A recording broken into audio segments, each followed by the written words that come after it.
1985, a vida parecia simples demais para esconder qualquer grande mistério, e ainda assim, olhando para trás, percebo que aquele ano plantou uma semente que só germinaria quase 4 décadas depois, quando já não haveria mais perguntas para serem respondidas diretamente, apenas ecos deixados em cartas, em cofres escondidos e em pequenos gestos que eu não soube decifrar no momento certo. Eu tinha 40 e poucos anos, ela também, e nosso casamento, embora estável aos olhos de todos, estava entrando naquela fase em que a rotina pesa mais do que as palavras, e em que o silêncio entre duas pessoas que se amam pode soar mais confortável do que qualquer conversa improvisada. Lembro do dia exato em que tudo aconteceu, porque foi um daqueles dias que, na época, parece irrelevante, mas depois se transforma em uma espécie de ponto de partida, um marco invisível entre o que você acha que sabe e o que realmente viveu.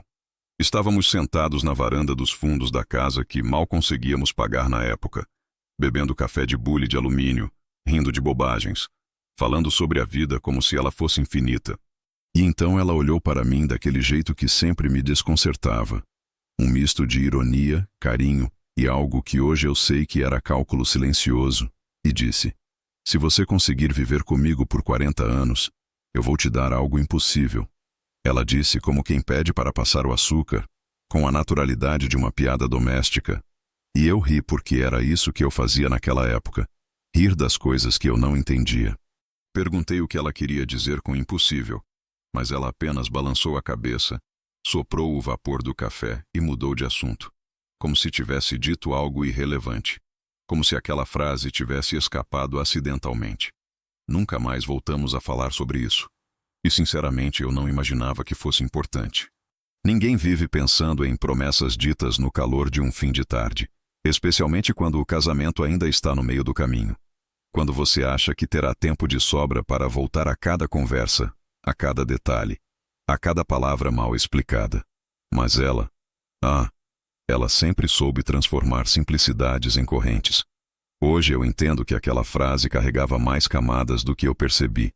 Mas na época, nada fazia sentido profundo.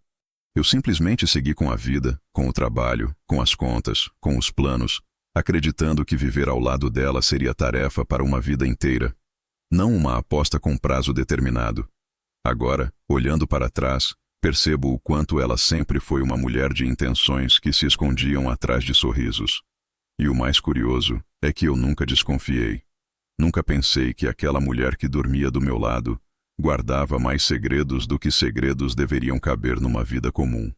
A verdade é que em 1985 nós não éramos ricos, não éramos especiais, não tínhamos nada além de nossos empregos modestos e 2 filhos pequenos correndo pela casa. Ela trabalhava como se tivesse nascido para resolver problemas, sempre firme, sempre discreta, nunca chamando atenção para si. E eu, talvez ingênuo demais, nunca pensei que alguém tão quieta e metódica pudesse mover peças tão longas num tabuleiro que eu nem sabia existir. Durante os anos seguintes, a frase dela virou apenas uma anedota interna que às vezes eu lembrava sem grande peso. 40 anos era tempo demais, uma vida inteira, e a ideia de ganhar algo impossível parecia apenas uma brincadeira privada, um código matrimonial para aliviar tensões. Ela nunca trouxe o assunto de volta, nunca deu pistas, nunca mencionou a aposta de novo. E com o tempo, eu fui arquivando aquilo na gaveta, onde guardamos coisas sem importância. Mas agora, sabendo como tudo terminou, eu percebo que aquela frase foi o início de um plano que ela carregou sozinha por 4 décadas. Um plano que envolvia muito mais do que eu, muito mais do que nosso casamento, muito mais do que qualquer futuro que eu imaginava ser previsível.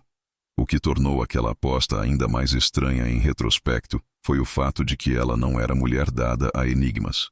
Não jogava charadas, não gostava de jogos mentais. Nunca fez surpresas elaboradas. Seu jeito era direto, prático, organizado, sempre com os pés no chão.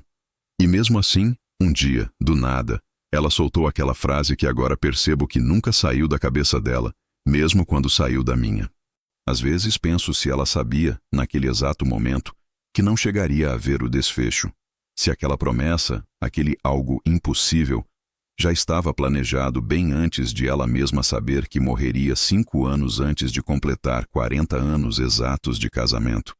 Mas não, ela morreu exatamente 40 anos depois. Nem um dia a mais, nem um dia a menos. Como se até a morte fosse parte do cálculo. Mas em 1985, nada disso parecia misterioso. Eu apenas ri, beijei a mão dela e continuamos a vida. Não sabíamos do que ainda perderíamos, do que enfrentaríamos, de quantas coisas guardaríamos um do outro, nem de quantas coisas ela guardava de mim, silenciosamente. E foi assim que começou a história que só anos depois eu entenderia como uma espécie de mapa. Um mapa que ela traçou passo a passo sem que eu percebesse. Eu não sabia, mas naquela tarde ela começou uma contagem regressiva que terminaria com um advogado à minha porta, uma chave fria na palma da minha mão, um endereço perdido na Escócia e uma carta escrita com a caligrafia tremida dos últimos dias. Você venceu a aposta. Vá sozinho. Não confie em ninguém, nem mesmo em nossos filhos. Mas naquela época, em 1985, tudo que eu fiz foi rir. E esse riso voltaria para me assombrar 40 anos depois, quando eu finalmente entendesse o peso de uma frase dita como brincadeira.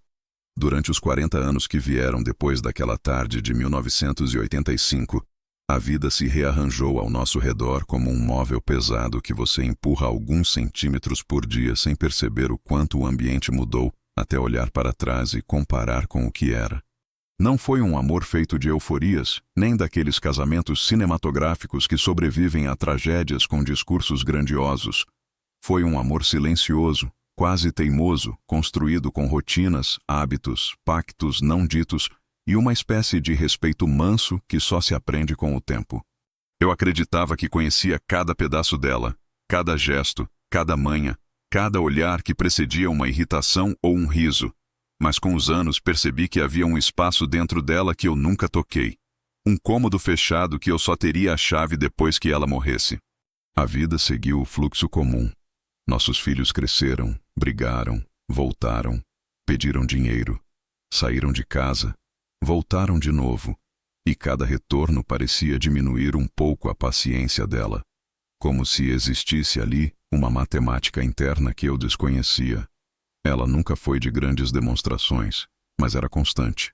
E eu aprendi a amar essa constância como se amar fosse isso mesmo, um compromisso em acordar ao lado da mesma pessoa todos os dias, sem precisar explicar a razão.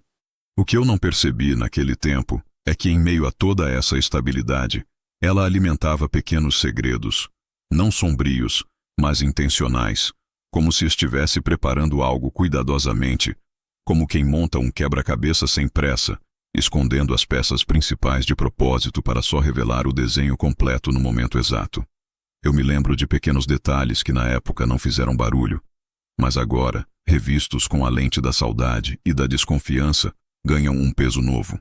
Telefonemas que ela atendia na varanda, sempre curtos, sempre com respostas vagas como "sim, está certo" ou "mande por e-mail", naquela entonação calma de quem organiza mais do que deveria.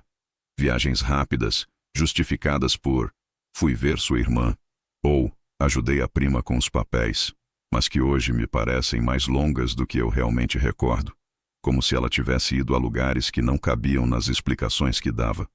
Ela também tinha um hábito curioso que eu nunca entendi. Guardava envelopes lacrados em uma gaveta trancada no escritório, sempre na mesma posição, como se fossem perigosos de mexer ou frágeis demais para se moverem. Eu achava que eram velhos documentos, coisas de banco, talvez memórias da família dela. Nunca toquei neles porque nunca fomos o tipo de casal que vasculha segredos do outro. Eu tinha minhas coisas, ela tinha as dela, e isso sempre foi suficiente para nós. Quando completamos 20 anos de casamento, percebi que ela passou a escrever mais.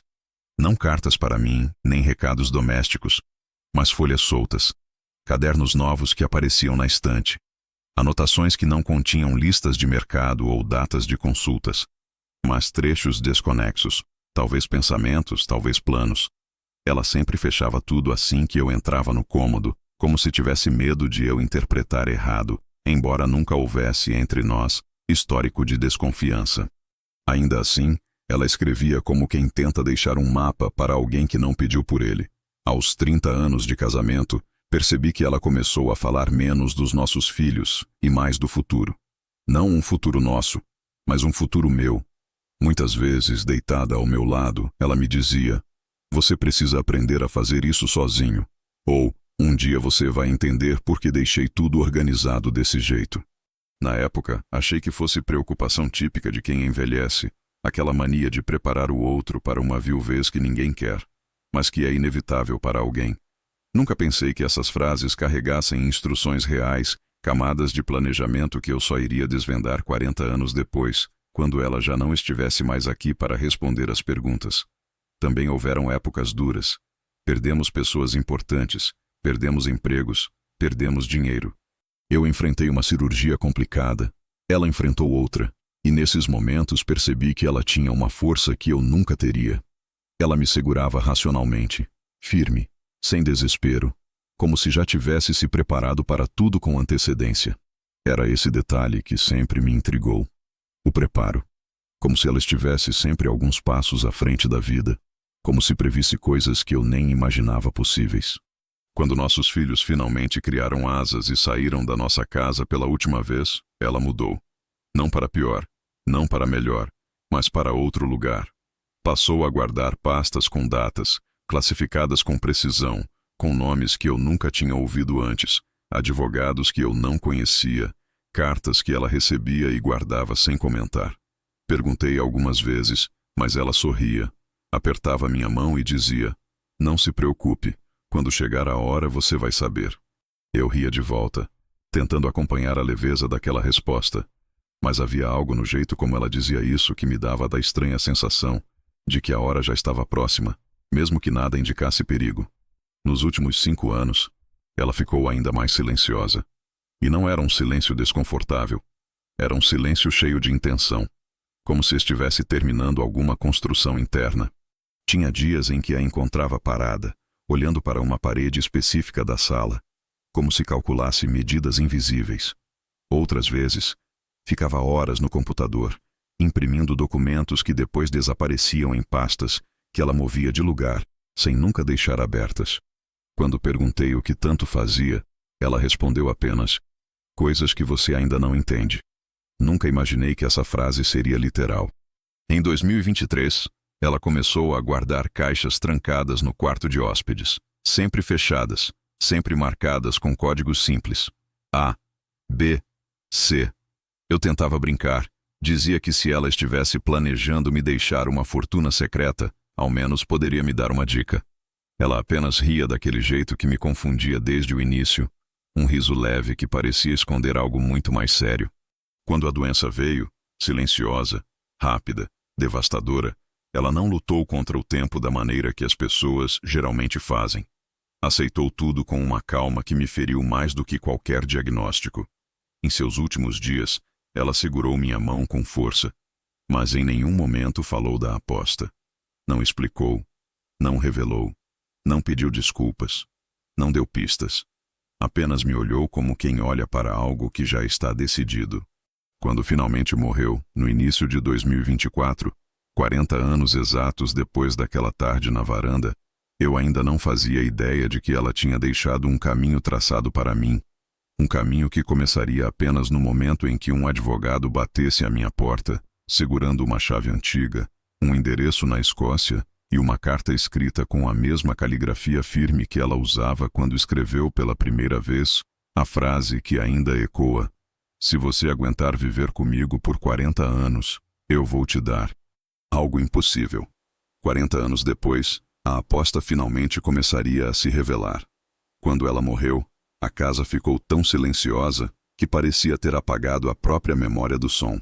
Não havia mais o barulho dela mexendo as xícaras pela manhã, nem o arrastar suave das pantufas pelo corredor, nem o tilintar constante das chaves que ela sempre carregava no bolso, como se estivesse pronta para sair a qualquer momento. O luto não chegou como uma tempestade, mas como uma névoa espessa, densa, que se instalou nos cantos da casa e tornou cada objeto mais pesado, como se tudo que ela tocara tivesse absorvido o peso da ausência dela.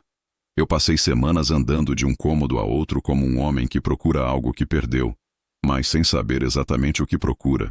Não chorei nos primeiros dias, nem nos primeiros meses. É estranho como o corpo às vezes se recusa a reagir, como se dissesse, não ainda, espere. A verdade é que eu não sabia como existir sem ela, porque 40 anos ao lado de alguém criam raízes que você não vê, mas que sustentam cada gesto seu. As pessoas vinham, ofereciam ajuda, deixavam bolos, flores, condolências, mas tudo soava vazio.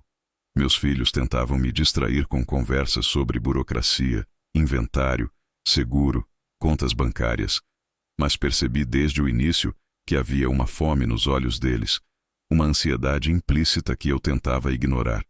Eles amavam a mãe, disso eu não tenho dúvida, mas havia algo mais ali, algo que eu ainda não conseguia definir. E então chegou o dia em que o luto estagnado deu o primeiro sinal de ruptura. Eu estava sentado na mesma varanda onde a aposta fora feita 40 anos antes, com uma xícara de café frio entre as mãos, quando ouvi batidas na porta. A princípio achei que fosse algum vizinho ou uma entrega atrasada, mas ao abrir encontrei um homem que eu nunca tinha visto antes. Terno escuro, rosto sério, olhar objetivo de quem veio cumprir uma tarefa que não comporta conversas desnecessárias. Ele se apresentou pelo nome que eu mal registrei, disse ser advogado, e antes que eu perguntasse o motivo da visita, colocou sobre a mesa da sala uma pasta de couro desgastada, um envelope lacrado e uma chave antiga, pesada, de metal escuro, do tipo que não se usa para portas modernas. Eu fiquei olhando para tudo sem entender, até que ele empurrou o envelope em minha direção e disse: "Sua esposa deixou isso para ser entregue apenas após a data da morte. Instruções claras, senhor." Muito claras. Meu coração deu um salto que eu não pretendia demonstrar. Mesmo assim, ele continuou falando, como se fosse apenas mais um dia comum de trabalho. Disse que havia um endereço anexado, uma propriedade registrada em nome dela, localizada na Escócia, mais especificamente nas Highlands, e que eu deveria comparecer pessoalmente. Perguntei por quê, mas ele apenas balançou a cabeça, sinalizando que não tinha permissão para explicar além do que estava escrito na carta. Quando finalmente fiquei sozinho, sentei na ponta da cama e encarei o envelope por longos minutos antes de criar coragem para abri-lo. Era o tipo de papel pardo que ela usava para guardar documentos antigos, amarrado com uma fita simples. Em cima, apenas meu nome escrito com sua caligrafia firme. Eu respirei fundo e rompi o lacre. A carta começou com a frase que eu achava que nunca mais iria ouvir, não daquela forma, não escrita pela mão dela depois da morte. "Você venceu a aposta." A letra era dela, inconfundível. Meu peito apertou como se estivesse sendo comprimido por dentro. Li devagar, cada palavra pesando mais que a anterior. Ela continuava: "Se você está lendo isso, é porque eu já fui embora. E porque cumprimos nosso acordo. Mesmo que você tenha esquecido. Agora preciso que confie em mim pela última vez. Vá sozinho até o endereço que deixei. Não conte a ninguém. Não leve nossos filhos. Não confie neles." Parei ali, como se uma pedra tivesse caído do teto sobre meus ombros. Não confie neles. Nunca em 40 anos ela havia dito algo tão duro sobre os próprios filhos. Não era o tipo de mulher que falava por impulso, muito menos de maneira injusta. Se ela escrevera aquilo, era porque sabia de algo que eu ignorava, talvez há muito tempo. Continuei lendo. Lá você encontrará o que prometi, algo impossível. Algo que você nunca imaginou que eu guardaria para você. Por isso precisei esconder, precisei mentir, precisei omitir. Foi por você, e apenas por você. Minhas mãos tremiam, mas não consegui parar. A carta terminava com uma instrução fria e definitiva. Parta assim que puder. Não adie. E lembre-se, você não conhece toda a verdade sobre nossa vida. Eu deixei tudo preparado. Basta seguir. Dobrei a carta sem conseguir respirar direito. O sol do fim da tarde atravessava a janela, iluminando a chave sobre a mesa, e foi quando percebi que aquela chave parecia mais antiga do que qualquer coisa que deveríamos possuir. Segurei-a na palma da mão, pesada, fria, quase simbólica. Havia uma gravação nela, um número que eu não reconhecia à primeira vista. O endereço anexado descrevia uma casa isolada no litoral escocês, próxima a um penhasco, registrada com um nome que não era o dela nem o meu, mas que estava legalmente vinculado a ela havia mais de 20 anos. 20 anos, ou seja, Desde 2004, ela possuía uma propriedade secreta na Escócia. Eu tentei, naquele momento, revisitar mentalmente todas as viagens que ela fez. Todas as vezes que disse estar visitando parentes. Todas as ausências curtas demais para parecerem viagens longas, mas longas demais para visitas comuns. Era como se uma cortina tivesse começado a se abrir lenta e inevitavelmente. No dia seguinte, contei aos meus filhos que viajaria por alguns dias. Não disse o motivo, não mencionei a carta, muito menos a instrução de não confiar neles. Mas percebi no instante em que falei que os olhos deles não buscavam meu rosto, mas tentavam enxergar o que eu escondia. Um deles perguntou para onde eu iria. Outro perguntou quanto tempo ficaria fora. E o mais inquietante, um deles sugeriu que eu os deixasse revisar alguns documentos antes de viajar, para não ter surpresas desnecessárias. É estranho como a morte revela mais sobre os vivos do que sobre quem partiu. Foi nesse instante que as palavras dela começaram a fazer sentido, palavra por palavra, como uma advertência atrasada demais. E assim, 40 anos depois da aposta, 40 anos depois do riso que eu dei achando que era brincadeira, eu me vi preparando uma mala, comprando uma passagem para Edimburgo e segurando uma chave que parecia pulsar com um segredo que eu ainda não tinha coragem de enfrentar. Eu não sabia o que encontraria lá. Mas sabia que ela tinha deixado aquilo para mim, apenas para mim. E sabia, acima de tudo, que aquela viagem não seria sobre descobrir o que ela havia escondido, mas sobre descobrir quem ela realmente foi durante os 40 anos em que esteve ao meu lado. Nos dias que antecederam a viagem, percebi que a casa não estava apenas vazia da presença dela, mas também carregada de algo novo, quase palpável, como se o ar tivesse se tornado mais pesado, mais atento, como se cada objeto estivesse observando meus movimentos do mesmo modo que eu começava a observar os de meus filhos. Sempre achei que perder a mãe os uniria a mim de algum modo, criaria uma camada de proteção mútua entre nós. Mas o que vi foi o contrário. Eles ficaram inquietos, ansiosos, circulando pela casa como quem procura algo que não pode ser visto abertamente. O primeiro sinal veio no dia em que mencionei, casualmente, que viajaria por alguns dias. Não dei detalhes porque, desde a carta, decidi seguir exatamente tudo que ela havia instruído, palavra por palavra. Contei apenas que precisava resolver algumas coisas e que não deveria demorar. A reação deles foi quase imediata, com uma sincronia que não parecia coincidência. O mais velho arregalou os olhos num susto rápido demais para parecer sincero. O do meio inclinou o corpo como se tentasse decifrar um enigma na entonação da minha voz. E o caçula, sempre mais nervoso, começou a tocar o celular sem olhar para ele, um hábito que sempre usava quando tentava esconder incômodo. Perguntaram para onde eu ia, mas não era a pergunta em si que me chamava a atenção. Era a insistência, a forma como cada pergunta vinha revestida de um cuidado falso, de uma curiosidade que não buscava meu bem-estar, mas sim algo que tinha mais a ver com controle do que com preocupação. Eu disse apenas que precisava viajar para resolver uma pendência, e no mesmo instante vi os três trocarem olhares discretos, rápidos, mas cheios de algo que na hora não consegui nomear. Hoje sei que era medo.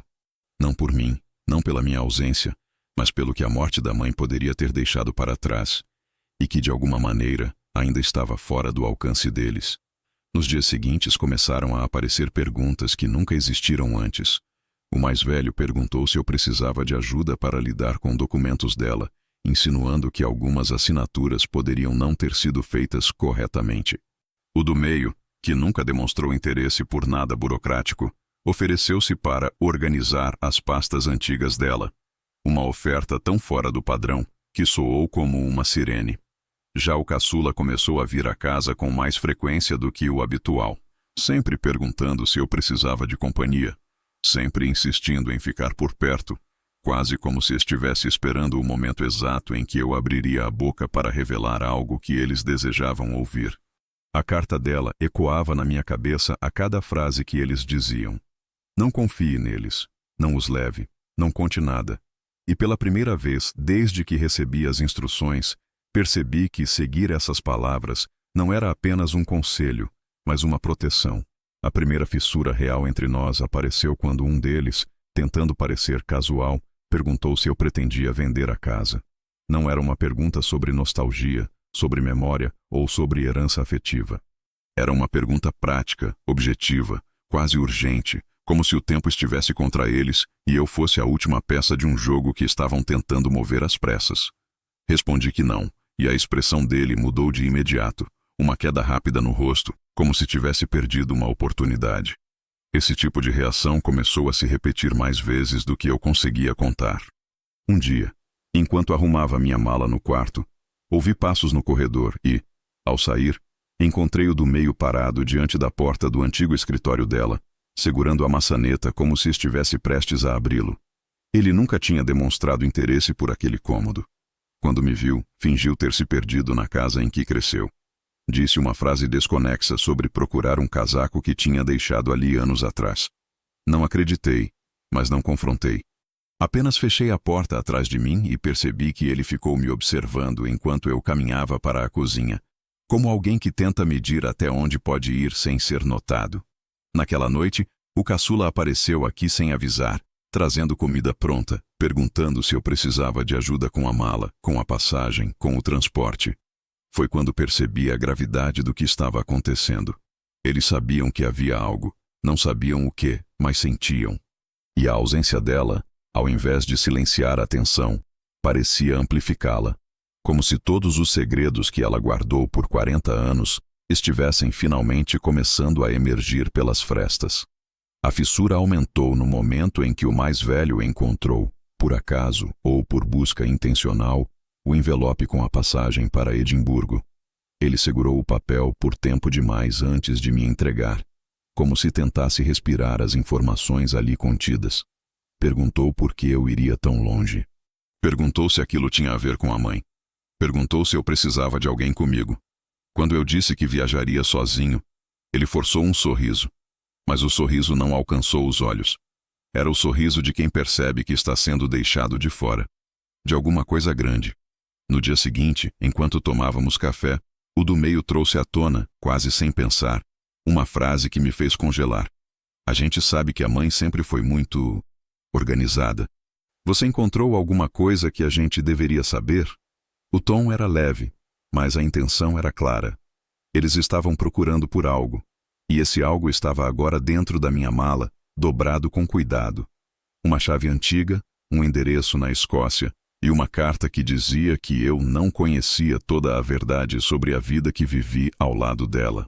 Quando finalmente entrei no táxi que me levaria ao aeroporto, percebi pela janela que um dos meus filhos observava do carro parado do outro lado da rua. Não acenou. Não sorriu. Apenas observou, com atenção demais para ser coincidência, e enquanto o carro se afastava, senti que a viagem não seria apenas sobre descobrir o que minha esposa tinha deixado para mim, mas também sobre entender por que ela não queria de forma alguma que nossos próprios filhos tivessem acesso a isso. A primeira fissura estava aberta, e eu ainda não sabia que ela não pararia por ali. A viagem começou antes mesmo de eu subir no avião, porque a inquietação que me acompanhou nos últimos dias parecia ter entrado comigo no táxi, sentado ao meu lado como uma presença invisível que respirava no meu ritmo. Eu tentava me convencer de que era apenas ansiedade pelo desconhecido, pelo peso da carta, pela chave antiga que agora parecia cada vez mais pesada no bolso do casaco. Mas havia algo mais denso do que isso. Algo que eu não conseguia colocar em palavras, como se eu estivesse sendo observado por olhos que eu não podia ver. No aeroporto, essa sensação se intensificou. Talvez fosse o cansaço do luto, ou o fato de estar fazendo a primeira grande viagem sozinho desde a juventude, mas em vários momentos, enquanto aguardava no saguão, tinha a impressão de que alguém estava prestando atenção demais nos meus movimentos. Vi um homem sentado algumas cadeiras atrás de mim, lendo um jornal dobrado de maneira muito precisa, com uma postura rígida demais para alguém que apenas mata tempo antes de embarcar. Cada vez que eu mudava de posição, ele também mudava, sempre ajustando o jornal, como se estivesse abrindo caminho para olhar por cima das folhas. Quando fui chamar o Uber para me levar até o portão mais distante, o vi novamente, agora em pé perto da vitrine de uma loja de perfumes, fingindo observar frascos que claramente não o interessavam. Não reconheci o rosto, não fiz associação com ninguém da minha cidade. Mas o desconforto se instalou em mim como uma pedra que você não consegue engolir nem cuspir. Tentei afastar o pensamento, me lembrando das palavras dela, especialmente da advertência seca. Não confie em ninguém, nem mesmo em nossos filhos. Era impossível não relacionar aquele sentimento às últimas atitudes deles, ao modo como insistiram em saber para onde eu iria, ao olhar atento do meu filho dentro do carro estacionado, ao silêncio estranho que ocupou nossos últimos dias juntos. Ainda assim, eu tentava manter a racionalidade. Talvez fosse tudo coincidência. Talvez eu estivesse apenas tenso. Talvez. Quando finalmente embarquei, aquele homem entrou no avião também, mas foi direto para um assento na classe executiva, enquanto o meu ficava quase no fim do corredor da econômica. Isso me tranquilizou, ainda que de maneira frágil, e eu tentei ler algo durante o voo, mas a cabeça não entrava em nenhum texto. A carta dela me vinha à mente a cada página, a cada respiração, a letra firme, a frase cortante. Você não conhece toda a verdade sobre nossa vida. Eu me perguntava o que poderia ser tão grande, tão sério, tão decisivo, que ela precisou esconder por 40 anos, precisou planejar com pastas secretas, viagens silenciosas, telefonemas que eu nunca compreendi. O peso da aposta, que durante décadas eu tratara como brincadeira, começava a se transformar em algo totalmente diferente. Algo que eu jamais teria imaginado. Quando o avião pousou em Edimburgo, já era noite. O vento frio escocês entrou pelas frestas da manga do meu casaco e me acordou como um tapa. A primeira coisa que fiz foi procurar o homem do jornal.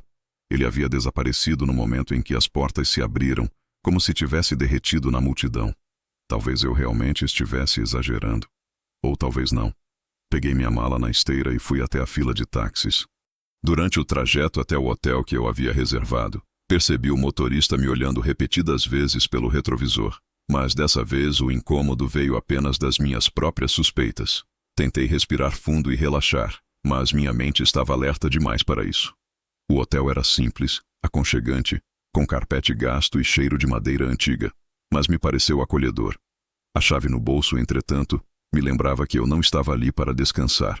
A casa na Escócia me esperava, uma casa que eu nem sabia que existia. Deitei na cama, mas não consegui dormir. A imagem dos meus filhos insistindo em saber meus planos voltava sem parar, assim como a figura do homem no aeroporto. E no fundo, mais profundo do que qualquer pensamento consciente, havia o medo de que eu estivesse entrando em algo muito maior do que eu imaginava. Não apenas um segredo, mas talvez um enigma construído ao longo de 4 décadas. Quando amanheceu, tomei café no salão do hotel e revisei o endereço deixado por ela. Era um lugar remoto, afastado de tudo, próximo a um penhasco. O tipo de lugar onde ninguém iria por acidente. Decidi alugar um carro, mas antes de sair do saguão do hotel, enquanto preenchia a papelada da locadora, senti novamente o mesmo tipo de preenchimento no ambiente. Aquela sensação fina, delicada, mas constante de que havia alguém me observando. Olhei de relance para trás e vi um homem de barba, talvez 40 anos, sentado no sofá do saguão. Ele estava com uma xícara de chá na mão, mas não bebia.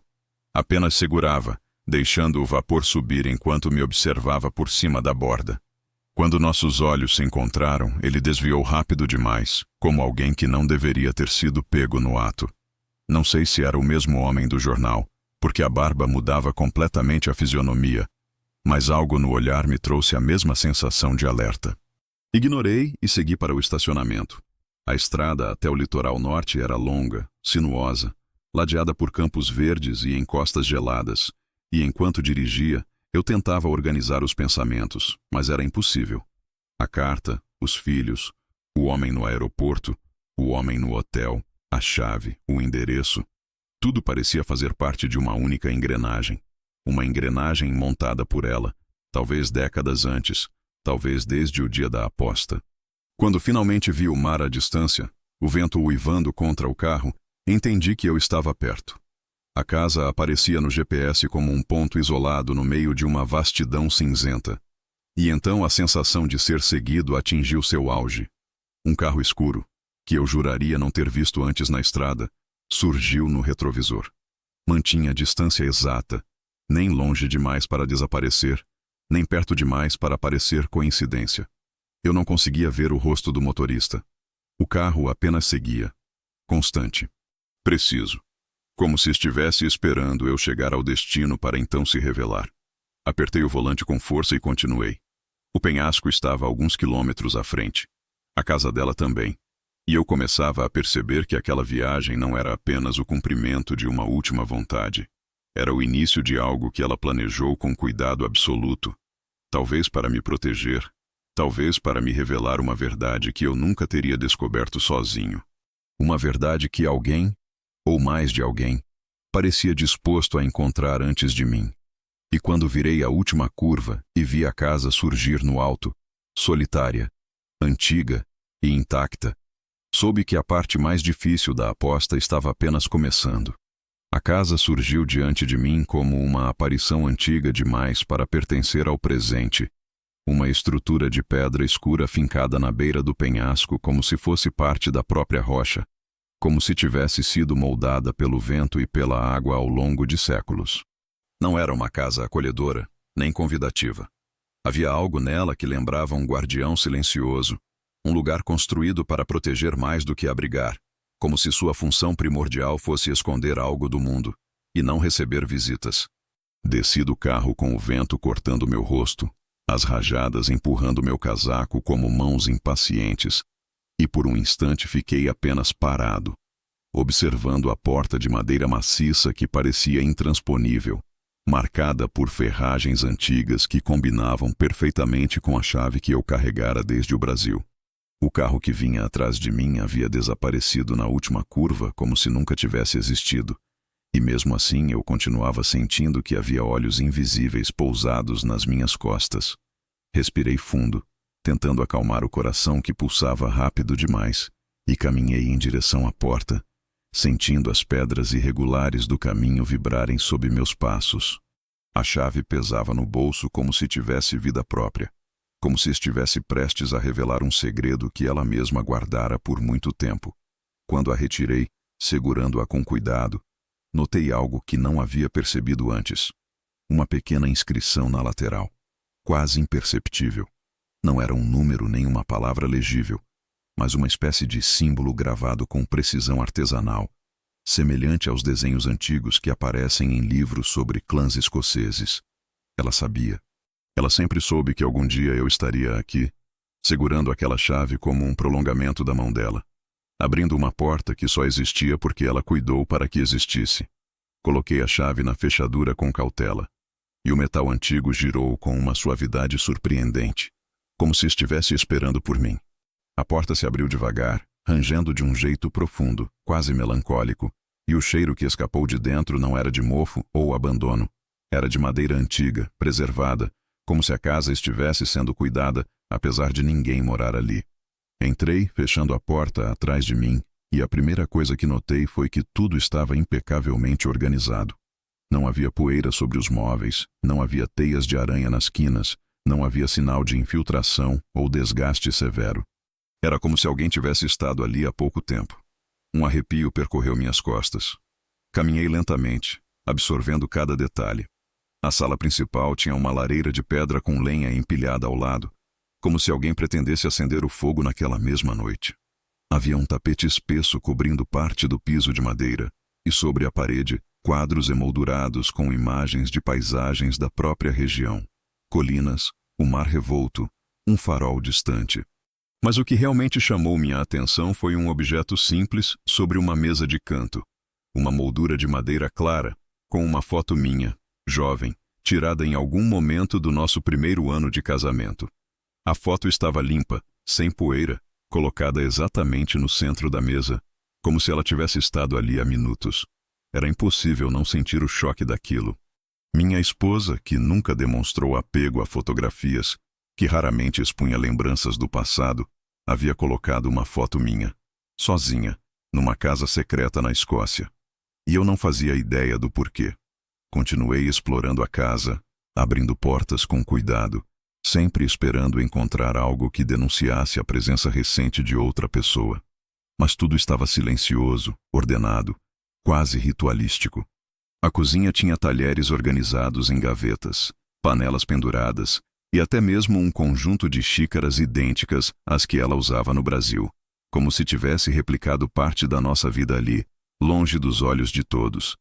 Subi as escadas devagar, sentindo o piso ranger sob meus pés, e ao chegar ao segundo andar, percebi que a casa tinha apenas 2 quartos. O primeiro era completamente vazio, exceto por uma janela que dava vista para o penhasco e para o mar turbulento. O segundo estava trancado. Uma porta branca mais nova do que as outras, com uma fechadura dourada que parecia recém-instalada. Lembrei da carta, das palavras dela sobre confiar e seguir suas instruções. Busquei nos bolsos, mas a chave antiga que me trouxera até ali servia apenas para a porta principal. O quarto trancado parecia esperar uma segunda chave, e isso me deu a certeza de que a jornada ainda estava no início. Desci novamente para o piso inferior e percebi algo que antes não estava evidente. Uma porta estreita, quase escondida atrás da escada.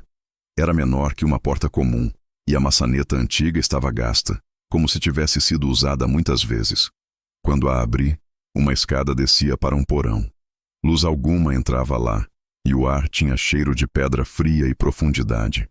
Acendi a lanterna do celular e me arrisquei a descer. O porão não era grande. Era uma sala simples, com paredes de pedra e um único móvel. Uma estante baixa com vários cadernos, todos etiquetados com datas que eu reconhecia, porque coincidiam exatamente com momentos marcantes da nossa vida. O ano em que nossos filhos nasceram.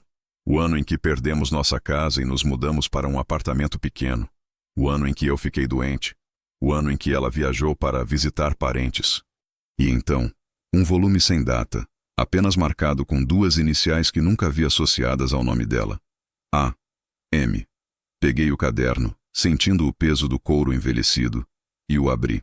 As primeiras páginas eram registros meticulosos, escritos à mão, com uma organização quase profissional. Não eram anotações domésticas nem pensamentos pessoais. Eram relatórios. Relatórios sobre transferências de propriedade, transações internacionais, contatos com advogados na Escócia, compras discretas de terreno, reformas estruturais da casa, tudo em nome de outra pessoa, outro eu, outro nome. E então, ao virar uma das páginas, vi algo que fez minhas mãos tremerem. Uma pequena foto colada ali, mostrando minha esposa em frente à mesma casa em que eu estava, mas muito mais jovem, talvez nos anos 90. Ela não estava sozinha. Ao lado dela, um homem que eu nunca tinha visto. Alto, rosto parcialmente coberto por um chapéu escuro, mas com a mão dela segurando a dele. Não havia data na foto. Apenas as mesmas iniciais. A.M. Fechei o caderno devagar, sentindo o coração bater forte demais para a idade que eu tinha. E naquele instante percebi que a aposta que começara 40 anos antes não tinha nada a ver com amor romântico ou sobrevivência ao casamento. Era outra coisa. Algo muito maior. Algo que ela preparou, que envolvia não apenas mim, mas uma vida inteira que eu não sabia que ela tinha vivido paralelamente. Subi novamente para a sala, sentindo o vento bater contra as janelas com força, como se tentasse alertar ou apressar algo. Foi então que ouvi um som vindo do lado de fora. Um carro. Pneus passando devagar pelo cascalho. A mesma sensação do aeroporto voltou, como um golpe no estômago. Eu não estava sozinho na Escócia. E alguém tinha chegado à casa antes de mim terminar de entender o que ela realmente havia deixado para trás. O som do carro aproximando-se fez com que cada músculo do meu corpo endurecesse, como se de repente eu tivesse sido lançado para dentro de um pesadelo construído em câmera lenta. Fiquei parado no meio da sala, segurando o caderno com as iniciais AM, sem saber se deveria escondê-lo, abri-lo novamente ou simplesmente correr. O motor desligou, e o silêncio que se seguiu foi mais ameaçador do que o barulho dos pneus no cascalho. Caminhei até a janela, movendo-me devagar para não denunciar minha presença, e afastei a cortina apenas o suficiente para ver um veículo preto, moderno, sem placas dianteiras aparentes, estacionado a alguns metros da porta. A porta do carro não se abriu. Nenhum movimento.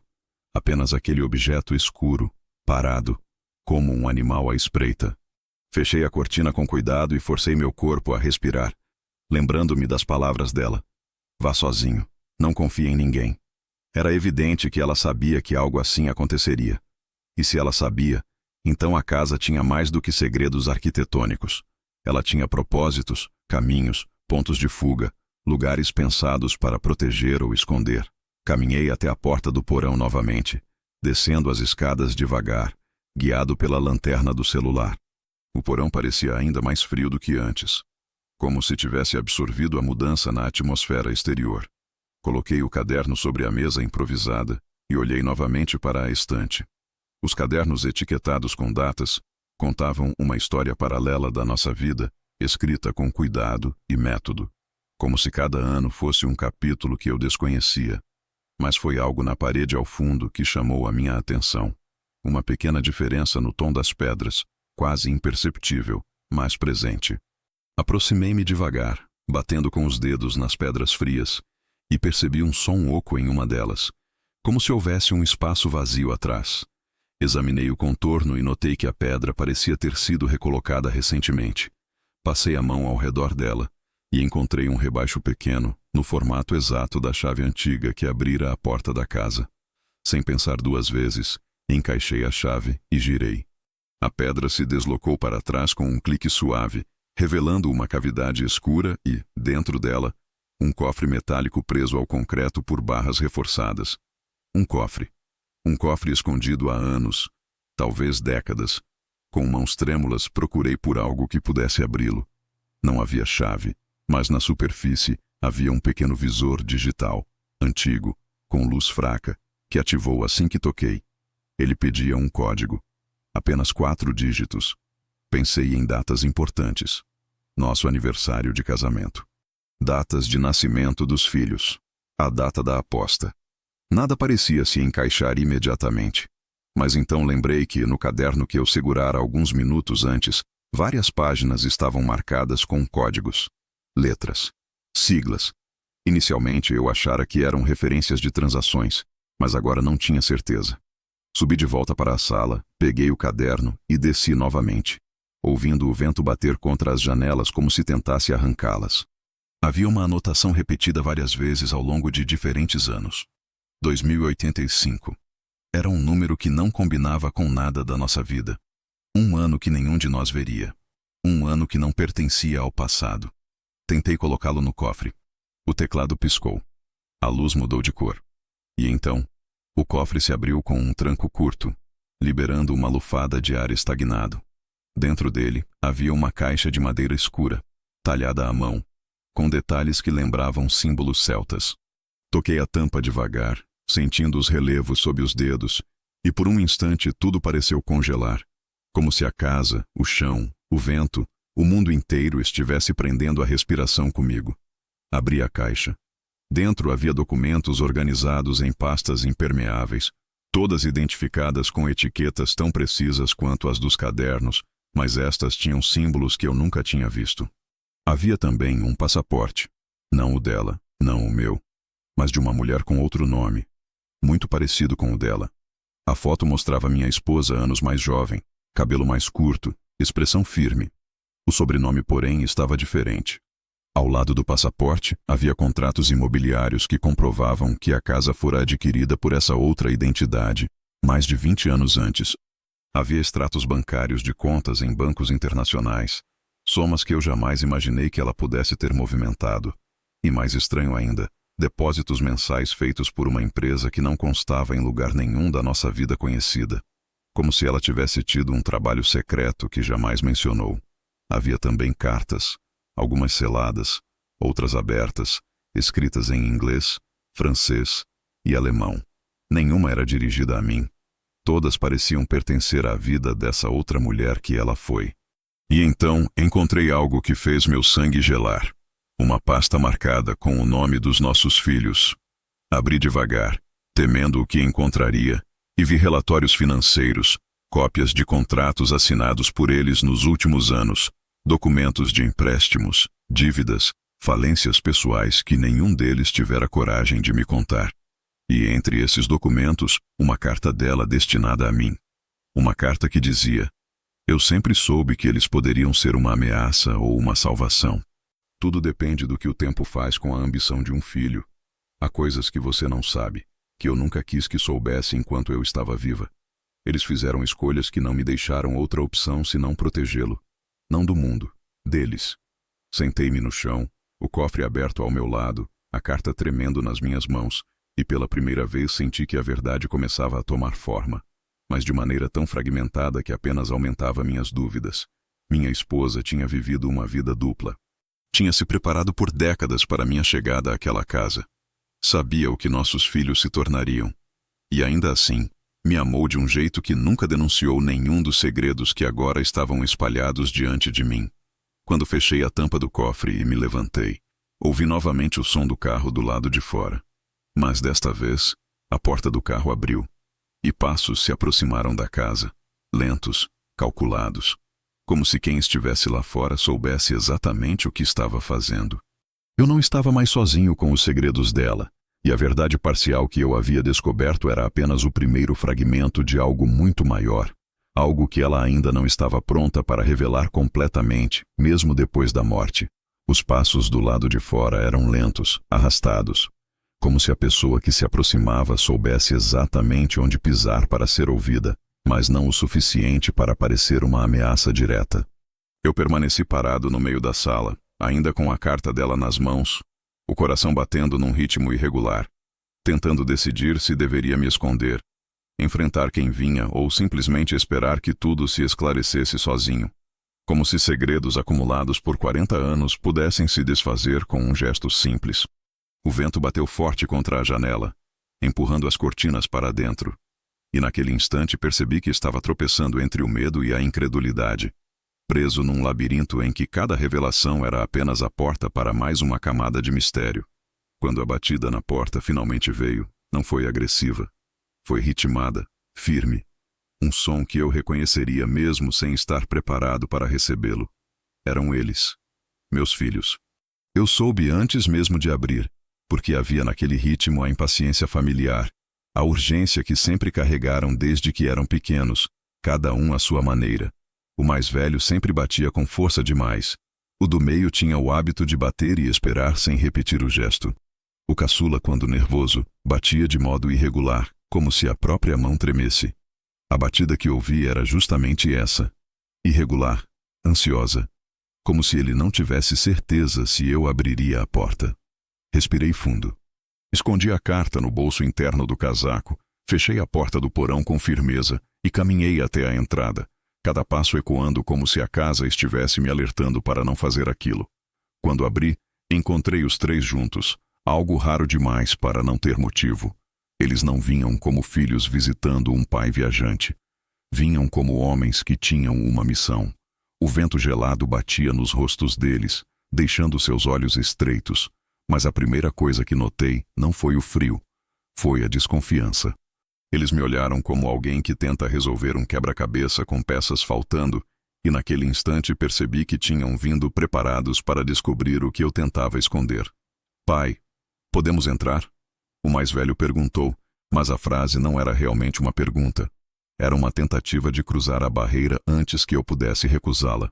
Dei um passo para trás, permitindo a entrada, e eles entraram com pressa disfarçada de curiosidade. O caçula olhou ao redor como se estivesse entrando num templo proibido. O do meio percorreu a sala com os olhos, analisando cada objeto, cada fotografia, cada detalhe, como se estivesse avaliando o valor material antes mesmo de entender o significado emocional. Foi o mais velho que falou primeiro, aproximando-se com um tom que pretendia ser conciliador, mas que soava como ensaio. A gente ficou preocupado. Você saiu do país sozinho sem avisar direito. Não respondeu às mensagens. Não sabíamos se estava bem. A frase veio com a suavidade falsa de quem prepara o terreno antes de atacar. Respondi com calma, dizendo que estava bem, que precisava resolver algumas coisas deixadas por sua mãe. Mas antes que eu terminasse a frase, o do meio se adiantou. Coisas como o quê? Porque você nunca falou de nada disso. Você nunca mencionou casa na Escócia. Você não tem família aqui. Não faz sentido. O caçula, mais direto, perguntou o que eles realmente queriam saber. Pai, o que a mãe deixou para o senhor? A pergunta ecoou entre nós como um disparo silencioso, e naquele instante percebi que nada do que vinha acontecendo, as visitas excessivas, O interesse repentino nos meus documentos, o carro observado no Brasil, tinha sido coincidência. Eles sabiam. Talvez não exatamente o que, mas sabiam que havia algo valioso, algo grande, algo que ela escondeu deles de propósito. Ainda assim, tentei manter a voz neutra, lembrando das instruções dela, quase como um mantra. Não confie neles. Não conte nada. E foi justamente minha tentativa de manter a serenidade que acendeu a faísca. O mais velho perdeu o tom conciliador e falou mais agressivamente. Pai, você não faz ideia do que está fazendo. Se a mãe deixou algo, isso diz respeito à família inteira. Não é só seu. O do meio completou, levantando um dos cadernos que estava na estante, sem que eu percebesse quando ele o pegara. O senhor acha mesmo que é seguro lidar com tudo isso sozinho? Olha isso. Transações, contas, documentos. Isso pode ser perigoso. Isso pode arrastar todos nós para algo que nem sabemos o que é. O caçula, sempre mais emocional, tentou outra abordagem. A gente só quer proteger você, quer ajudar. Mas sua voz tremia não de preocupação. Tremia de expectativa, de interesse, de ambição. Naquele momento, senti algo quebrar dentro de mim. Não era raiva. Não era medo. Era decepção. A percepção amarga de que minha esposa estivera certa desde o início. Eles não vieram por mim. Vieram pelo que achavam que poderiam tomar. Eu precisava ganhar tempo. Discretamente coloquei a mão no bolso onde estava a carta dela. Eles perceberam. Os três. Como pássaros farejando migalhas que não lhes pertenciam. O que é isso aí? O mais velho perguntou, tentando manter a voz baixa, mas falhando. O do meio deu um passo à frente. A mãe deixou uma carta? Por que o senhor não mostrou? Isso é importante para nós também.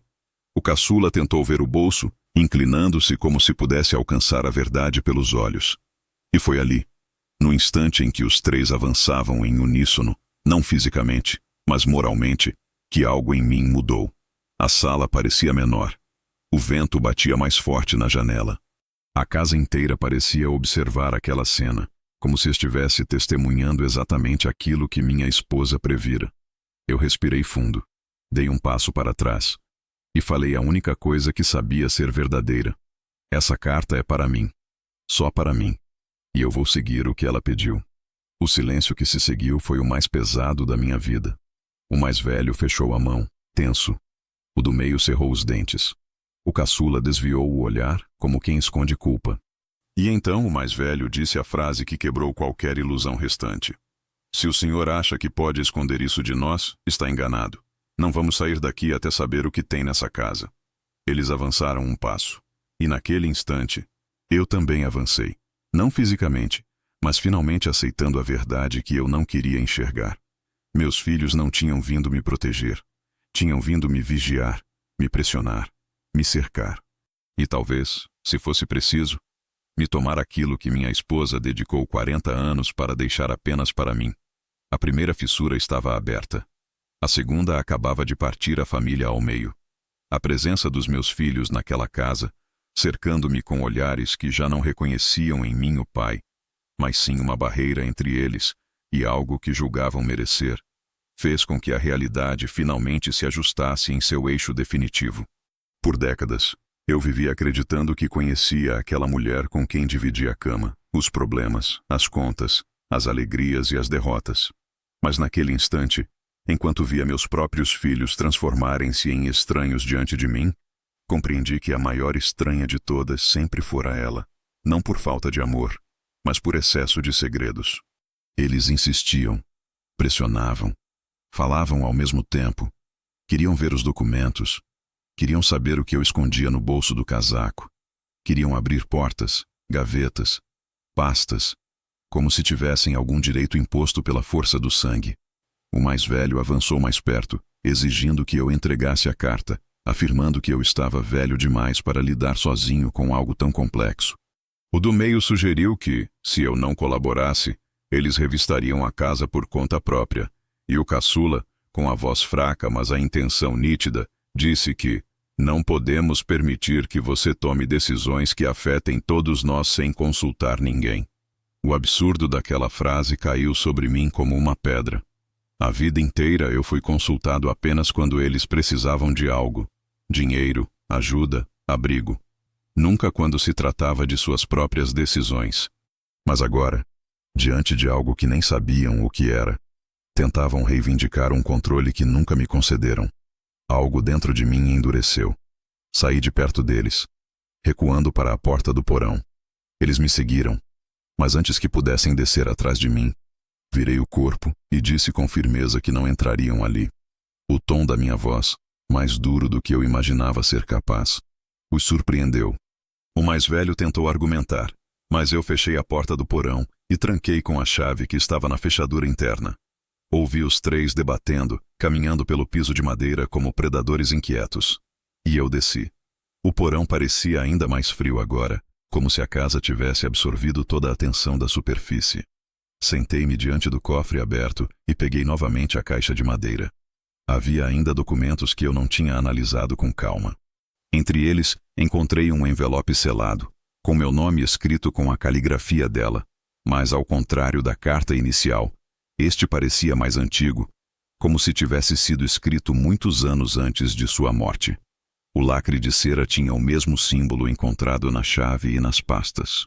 Aquele desenho intrincado, parecido com brasões antigos, que eu ainda não conseguia decifrar. Abri o envelope e retirei as páginas. A primeira frase já me atingiu como um impacto seco. Se você está lendo isto, significa que nossos filhos se tornaram exatamente aquilo que temi que se tornassem. Tive de parar alguns segundos antes de continuar, sentindo o peso de cada palavra. Ela explicava de maneira calma e implacável que durante muitos anos observou comportamentos que eu nunca percebera.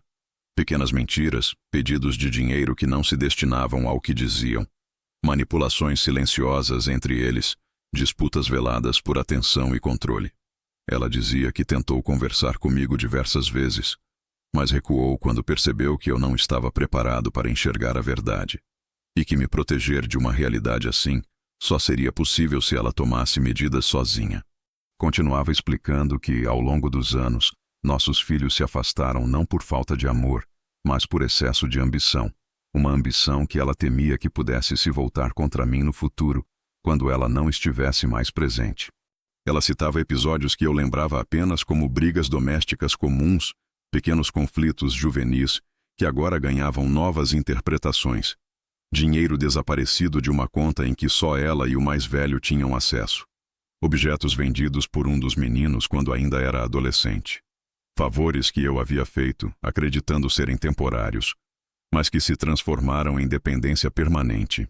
E então, a verdade começou a mudar de escala.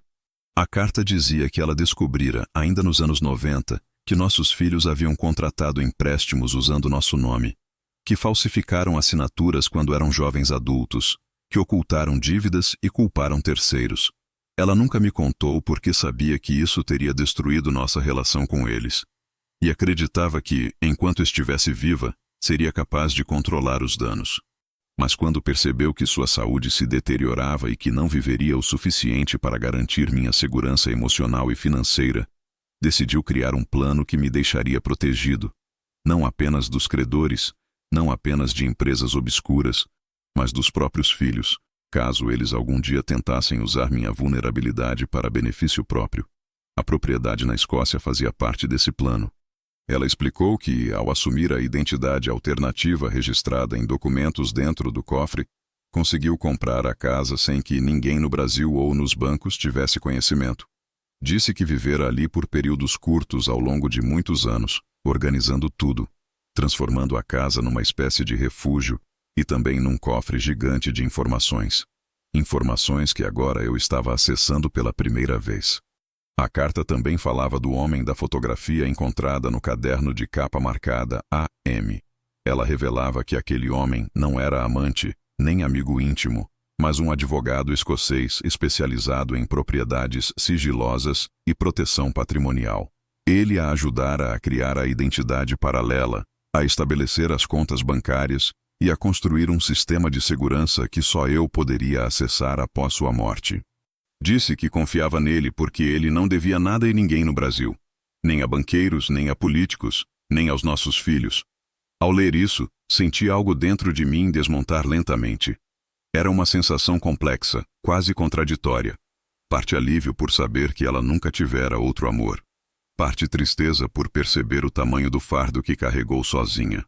Parte culpa por nunca ter percebido a gravidade das coisas. Mas havia mais. Em uma página final, escrita com letra trêmula, provavelmente perto do fim de sua vida, ela dizia: "Você nunca percebeu porque eu não deixei que percebesse. Eu queria que você vivesse a nossa vida sem o peso dos meus segredos. Mas agora você precisa saber de tudo, porque o que deixei para você é maior do que qualquer um poderia imaginar. E nossos filhos, que eu amo apesar de tudo, não podem ter acesso a isso sem colocar você em risco." Fechei os olhos, respirando fundo, enquanto as palavras dela se infiltravam em mim como água fria. Quando voltei ao presente, ouvi vozes abafadas do lado de cima. Meus filhos discutiam entre si. Queriam entrar, queriam descobrir, queriam ver. E eu sabia, finalmente, com clareza absoluta, que a aposta de 40 anos não se tratava de amor conjugal, de paciência ou de resistência. Tratava-se de sobrevivência. Ela me dera algo impossível porque sabia que somente o impossível me manteria vivo e longe das mãos daqueles que, sem perceber, o tempo havia distorcido. Guardei a carta, respirei fundo e subi as escadas. Ao alcançar o último degrau, percebi que meu rosto estava diferente. Não mais assustado, mais determinado. Eles pararam de falar quando me viram. A sala ficou silenciosa, tensa, carregada de algo que não existia entre nós desde a infância deles. E naquele instante, soube que a próxima revelação, a última parte da verdade, seria o divisor final entre quem eu fui e quem eu precisaria ser para sobreviver ao legado dela. Quando subi as escadas do porão, levando comigo a carta que finalmente expunha a profundidade dos segredos dela, senti que algo essencial dentro de mim havia mudado para sempre. Não era apenas a consciência súbita de que eu passara 40 anos ao lado de uma mulher que escondia mais mundos do que qualquer pessoa teria coragem de revelar. Era também a percepção amarga de que os 3 homens que me olhavam da sala, meus filhos, meus meninos, aqueles que um dia correram pela casa com joelhos ralados e risadas altas, agora não eram mais parte do meu abrigo emocional, mas da tempestade que cercava tudo que eu precisava proteger. Eles estavam de pé, tensos, como se cada um buscasse encontrar no meu rosto alguma brecha, alguma hesitação, algum gesto que denunciasse o que eu estivera fazendo no porão. O mais velho foi o primeiro a quebrar o silêncio, com um tom de voz que parecia prestes a se partir entre irritação e desespero. "Pai, o que tem aí embaixo? Você não pode esconder isso da gente, não agora. Não depois de tudo." O do meio cruzou os braços, assumindo postura de quem acredita ter o direito de exigir explicações. "A mãe não faria nada para deixar a gente de fora. Se ela deixou algo, é da família." O caçula, mais emocional, recuou um passo, como se a tensão entre os irmãos fosse demais, mas ainda assim repetiu: "Pai, isso não é justo." A palavra justo raspou por dentro de mim como um metal frio. Justo. Eles queriam falar de justiça justamente no momento em que eu acabara de descobrir que minha esposa passara anos protegendo-me deles, porque vira muito antes de mim que a ambição deles nunca caminhou ao lado da responsabilidade. Respirei fundo, tentando controlar a turbulência interna, e caminhei até a lareira, apoiando uma mão na pedra fria. A casa inteira parecia ouvir, parecer notar, como se ela própria tivesse sido construída para testemunhar exatamente aquele momento, aquele confronto inevitável. "O que tem aqui?" eu disse, mantendo a voz baixa, firme. "Não é de vocês." Eles reagiram imediatamente. O mais velho deu um passo à frente, quase tocando meu ombro, como se quisesse impor presença física. "Como assim não é nosso? O que a mãe deixou tem que ser dividido." O do meio apertou os lábios, impaciente. "Isso é errado, pai. O senhor está sendo enganado. As coisas que encontrou podem ter sido plantadas. O senhor não pode confiar só na opinião dela sobre nós."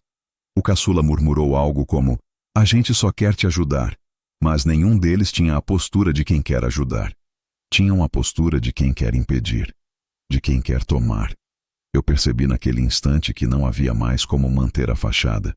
Não havia mais como fingir que estávamos apenas lidando com mágoas temporárias.